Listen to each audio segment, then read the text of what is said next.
Welcome to the Global Investor Podcast, a show that focuses on helping foreign investors enter the lucrative U.S. real estate market. Host Charles Carillo combines decades of real estate investing experience with a professional background in international banking to interview experts in all areas of U.S. real estate investing. Now, here's your host, Charles Carillo. Do you have money sitting in the stock market and you're worried about it? Or worse, you have money sitting at the bank, not keeping up with inflation? My name is Charles Carillo, founder and managing partner of Harborside Partners. And since 2006, I've been investing my money and my family's money into income-producing properties.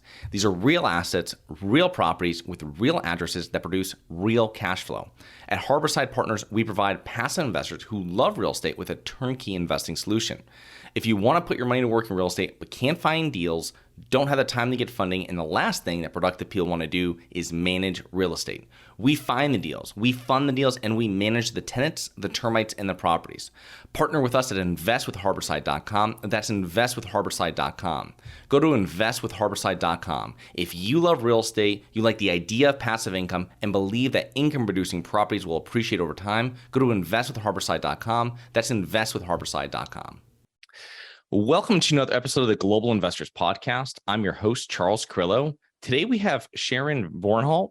She began investing in 1998 and was originally a rehabber and a buy and hold landlord. When the market crashed in 2008, she became an accidental wholesaler, in her words, but her expertise is in probate investing. So thank you so much for being on the show, Sharon.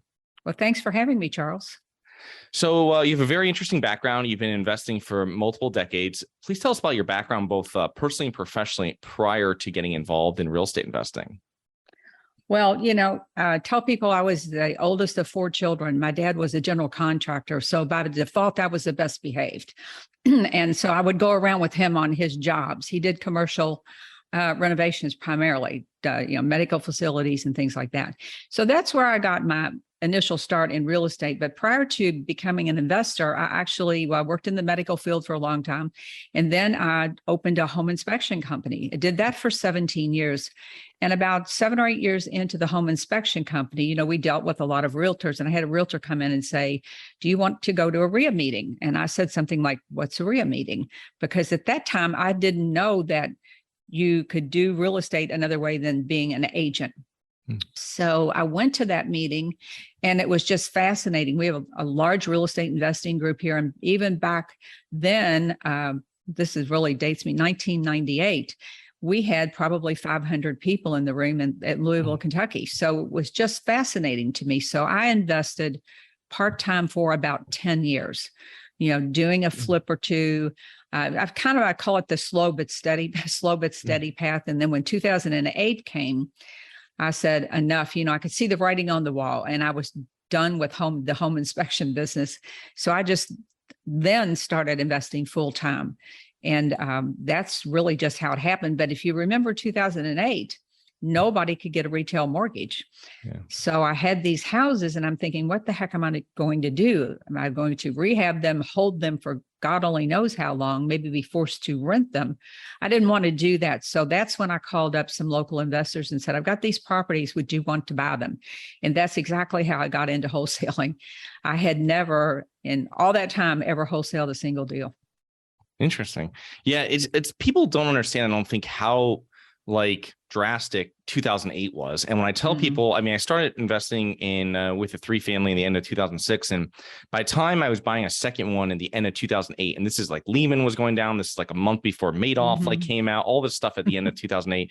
And everybody, I went to speak to the real estate agent I used in 2006. And not only were they not licensed anymore, they were completely out of it. And your license lasts for 2 years. So it's that's how dramatic it was. Everybody cut ties after, and it was just, it was a bloodbath. Anybody that was in it and stuff just sat on the market for months. If you couldn't years, if you couldn't get an FHA mortgage on it, because that's the only thing really that was happening. Yeah. It was just crazy. It was crazy. And it was that's one thing I do love about real estate investing though, is you can pivot on a dime. And I tell people say, well, was it hard? And for me, it wasn't, but I had about a decade of experience. I knew investors that, here's the key, that still had W-2 jobs, had good jobs, but had thriving investing businesses. And they were able to withstand the holding period on the properties. And they weren't completely opposed to renting them out. And that was something I did not want to personally put all that money into a rehab, have a nice house, pretty house. And in that market where people were losing their jobs like crazy. I mean, it was, like you said, it was a bloodbath back then. And, but I learned at that time too, my investors that I knew in my area, they changed their strategies. It didn't matter if they were doing small multifamilies or single family homes. Sure. They said before they bought a property, they had to know that it would cash flow if they got stuck with it. So I changed my model because back then, I mean, if it was a flip and you had a great profit, you didn't necessarily worry about, was it a rental? If it wasn't, would it cash flow as a rental? Because that was never your exit plan. Your plan was to sell the property, make a chunk of cash and go on. But that changed in 2008. You had to, and I tell my investor friends, one of them in particular, who is an agent, he really schooled me on that. And he said, I can't buy these anymore unless they cash flow well in case I get stuck with them over a couple of years, because we didn't know what was going to happen, did we? We didn't know. When you were doing wholesaling, it was, whenever I speak to people that have done wholesaling through this time, they had, it usually, you know, you see now it's like they have all these formulas, you know, 65%, minus all this kind of stuff you see in these programs. But it's a much different formula when you're in something that you could be catching the knife dropping. I mean, how is your, I mean, like, obviously you're just buying it where not really worried about after repair values. It's only if it can cash flow. Is that kind of your mentality? Because that's what other people are doing. No, I still did after repaired value, and I still did all the repairs on every wholesale as if I were going to do it. And that's why I think I was successful, because your reputation rides on whether or not you give someone a good deal. Now they're going to do their own numbers, and that's where wholesalers have gotten admittedly a bad rap in recent years. They didn't always do their homework, but I did it as though I were going to keep the property, or, you know, as if I were going to rehab the property. And then I looked at the cash flow, and I would have to say, okay, they're going to look at this from cash flow. So it had to meet both criteria. And to be honest, sometimes they just didn't work. Now, I also had a couple of landlords on my list, and they would, you know, landlords, they're not going to figure the new roof necessarily if it's a few years down the road. They're going to buy on a different criteria, not at least these smaller single families. I call them maybe C properties, B minus C properties. They're buying on a little bit different criteria. There was one house that I bought that had knotty pine everything. I don't know if you remember knotty pine. It was god awful looking stuff. Cabinets, walls, everything. For me, all I could see was how much was it going to cost me to rip all that out and fix it. For him, it was like a landlord's dream. It was indestructible. He didn't do a thing to that house, and he rented it for years, and then he sold it. So you have to know your buyers. You have to know who they are, what do they want, what do they need to make it be a good deal for them. Oh, yeah, definitely. For sure. The knotty pine's funny because my parents had a small beach cottage that had knotty pine in it. My mom wanted to always remove it. And then someone came in and was like, no, this is beautiful. You got to keep it. And my mom's like, oh, okay. Like, we'll keep it. But it's anyway. Yeah, no, that makes perfect sense. And it's a completely different rehab too. If I'm buying from you and I'm a flipper and I'm going to put this in 3 months on the market versus I'm going to do a minor rehab and rent it. You know what I mean? So it's you completely different. I mean, how much you're going to invest into it, and completely different of how your returns are going to be. So it's it's very, very interesting. The other thing too, before we kind of transition off this point, is I imagine you're going to deal with a lot with short sales. And back at this time, were you finding properties that were underwater that people are getting out of? Or I mean, what did you have to deal with? Did you deal with anything like that or no? I didn't do a lot of short sales. Charles, one of my skills was through both of those businesses was marketing. And I went for the low hanging fruit. I've always been an off market person rather than MLS. And while I worked on a couple of short sales, I found them to be very troublesome, a very long process. oftentimes the people that came out, and I would do, having had a home inspection company and been a rehabber, I was good at repairs. And I would say, this needs to be done, and this house has mold and it's going to be this much money. And they'd go, oh no, it's not that bad. So I just thought, we're on two completely different pages. So it's not that bad. Yeah. Yeah, both not that bad. And on a quad level, all four floors, it's not that bad. Yes, she was like, I tell people she looked 13. I'm sure she wasn't 13, but it was like she didn't understand. So I've always been, let's go for the easy deal. So I just kept marketing, and it was like literally the whole world was on sale back then. Yeah. What a time to buy. Yeah. I had a property manager years back. He's just like, it's not mold, it's mildew. Mildew. That was like, oh, this guy. But anyway, so let's talk about like your lead sourcing. So for over a decade, like probate leads have been your number one lead source. I mean, how did you recognize this niche? Did you recognize it back during the Great Recession and you kind of jumped on it then? 2008 is when I discovered probates. And I would like to tell you I had some grand plan for doing that, but it was by accident. I found a couple of properties that happened to be probates, and I went, well, wait a minute, how does this all work? Now, there were no trainings, there was no education. I mean, that was a long time ago. And I had to figure it out myself. I had to figure it out. What's the process? And luckily, I had a group of people in the real estate world, but at the same time, they helped me figure out pieces. But I wasn't so forthcoming that I wanted to really share my secret source of endless stream of leads. So it took me a while, but I figured out the process. I figured out how to work with these people, and I figured out really what is the secret sauce to probates, and that is that they have a problem. They have a legal problem that they have to take care of that involves property. And we are uniquely suited to help them with this problem.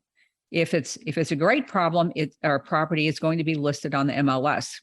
But if it needs work or updates, when this is pretty common with probate properties, they might have a new roof, a new furnace, new windows, and metal cabinets and orange shag carpet. So they've taken care of the big things, but they have not done any cosmetics. They have not done deferred maintenance either. So you can get a very structurally sound property with some of the big things done, but it needs a complete overhaul. So are you able to explain the probate process a little bit and kind of how your strategy would tie in with it? Yeah, the probate process, understand that there are 3,300 plus counties in the U.S., and each county has a little bit different way that probate leads are sourced. I wish there was a magic button or a magic place you go to, like in most places you've got the MLS for listed properties. There's no such thing for probates. But in general, the states will have a little bit different process, but it's basically the same process. So someone passes away, and then the family or someone is going to open up the estate. That's a legal process. You can do it yourself. I don't recommend it because from my perspective, whenever I've had a problem with a deal, it's because the family tried to do it themselves. You can actually go get the paperwork and do it. But so they will open up the estate, and there will either be a will, in which case they have said, Charles is my executor. Charles is the person I trust to administer my estate and see that it all gets done properly. Or if there's no will, that's called intestate, and the judge or the court will appoint someone called an administrator.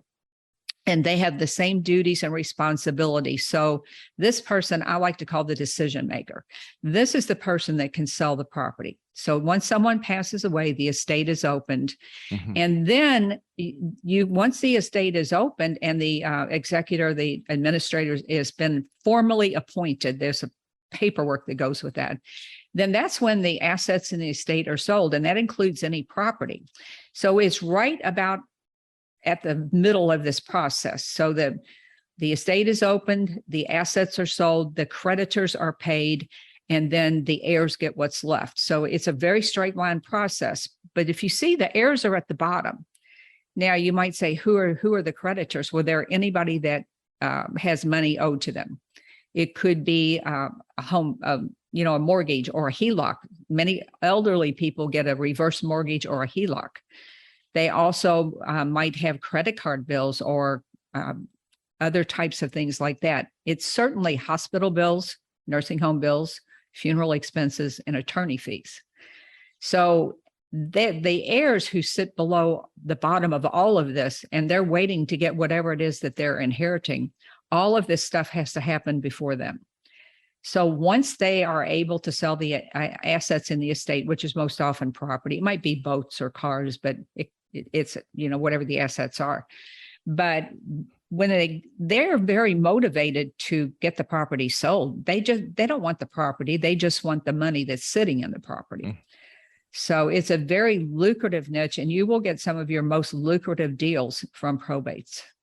Interesting. Yeah, I've always seen that a lot, that you'll see heirs just don't want to deal with it, and especially if they're not living in the area or anything like that. And there's very rarely you get an heir that's like a real estate investor. So it's one of those things that they're kind of just wiping their hands. They don't care what their parents paid. They just want money in their pocket and go on about their life. So that's what it.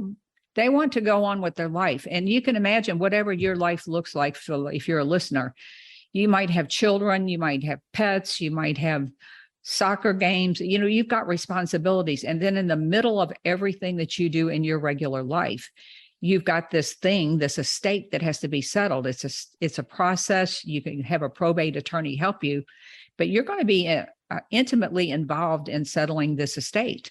And people, they don't want to do it. And if the house needs repairs or updates, sure, they could do that, put their money in it and update the property and put it on the MLS. They don't want to do that.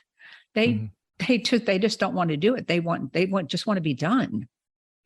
So when they publicly list the probate, is that correct? So that you're able to, and then that's where you're able to make contact with the heirs. Is that correct? It will be listed somewhere. Now, in many states, the information is available online.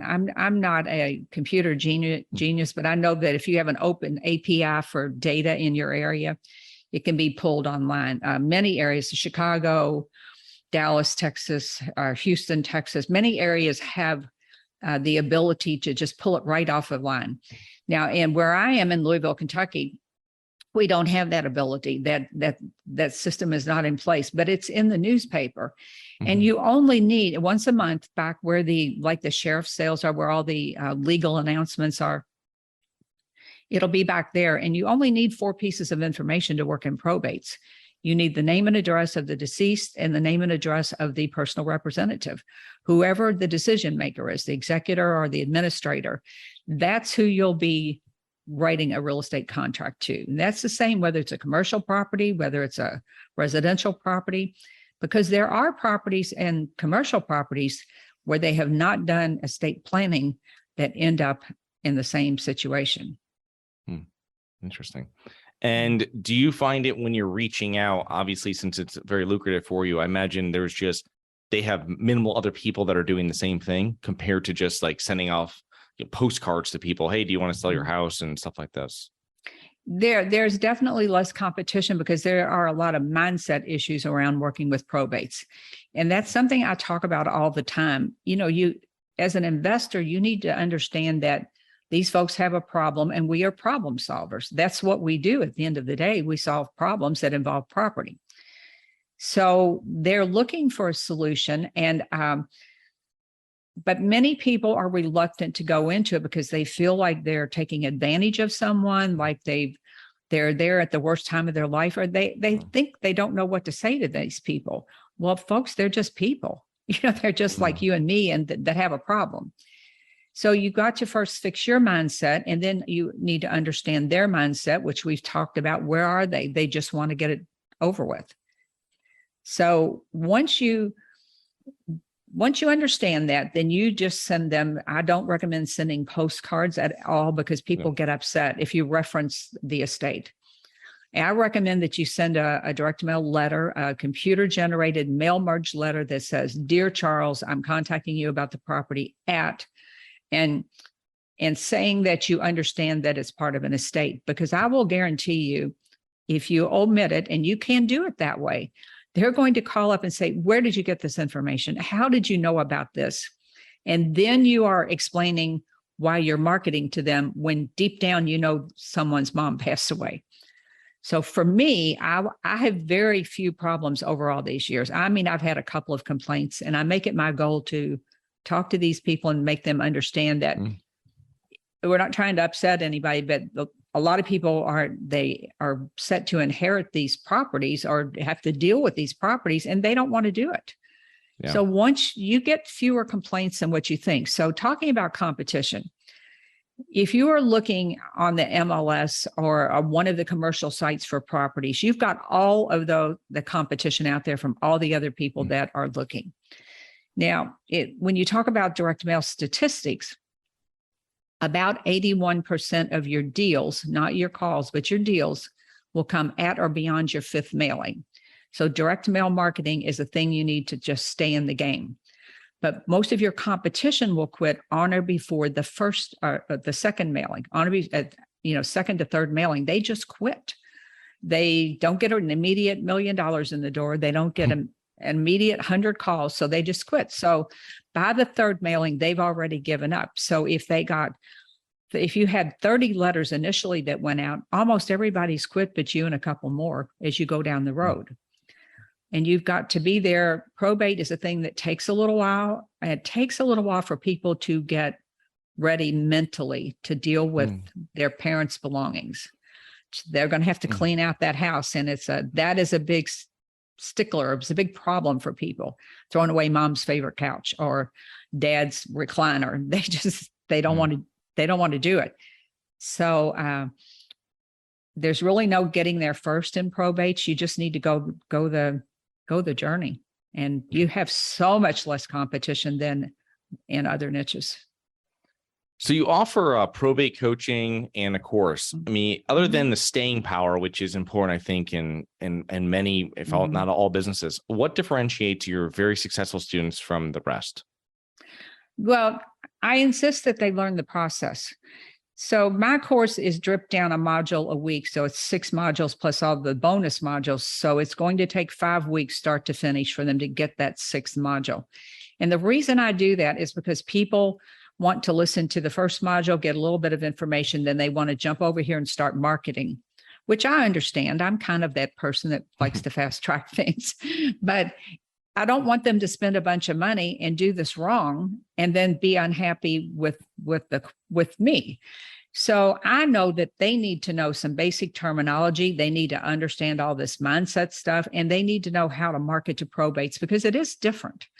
You have to know that your overriding message should be, here's what I do, here's how I can help you, and I'll be here whenever you're ready. So there's no hard sell, and there's no let's hurry and get it done.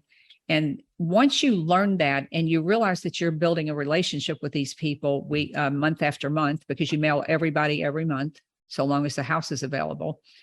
Once you get that, you can build a very successful probate investing business because every single month there's a new group of leads. This month, next month, it's the cycle of life. The month after that. So you're building a list of people depending on your population.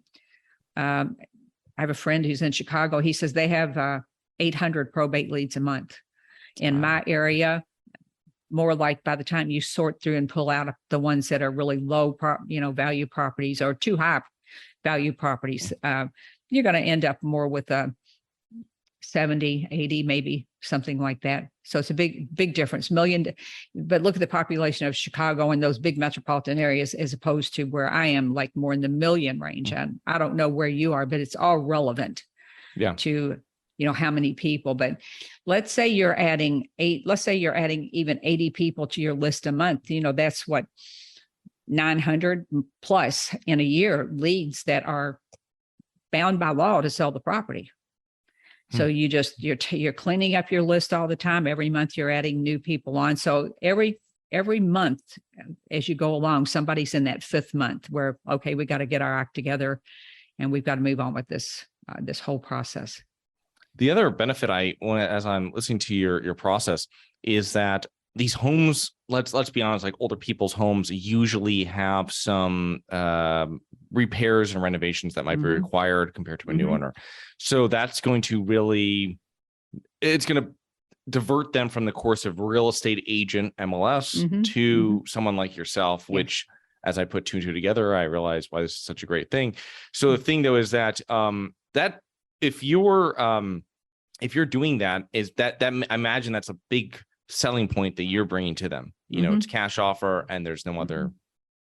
Yes. And you can say one thing I always write in my contract, because I know from personal experience when my mom passed away, things that were important to her, like her 20-year-old sofa. I always go back to that example. She loved that sofa. It was a quality sofa, but did it have any monetary value? No. Could I throw it in a dumpster? No. I had to have somebody else do it. So the thing I always write in the contract is you can take what you want from the property, mementos, pictures, and, if you've got whatever it is you want, and you can simply walk away and leave the rest.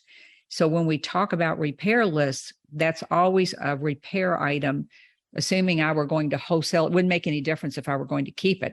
That's still, you look at it and you go, okay, it's one dumpster, 4 men in a day, or it's 2 dumpsters.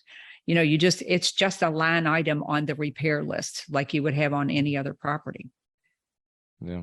Yeah, it's a good thing. When my grandmother passed away years back, it was I saw the process happen and unfold. So yeah, it's definitely it happens like that.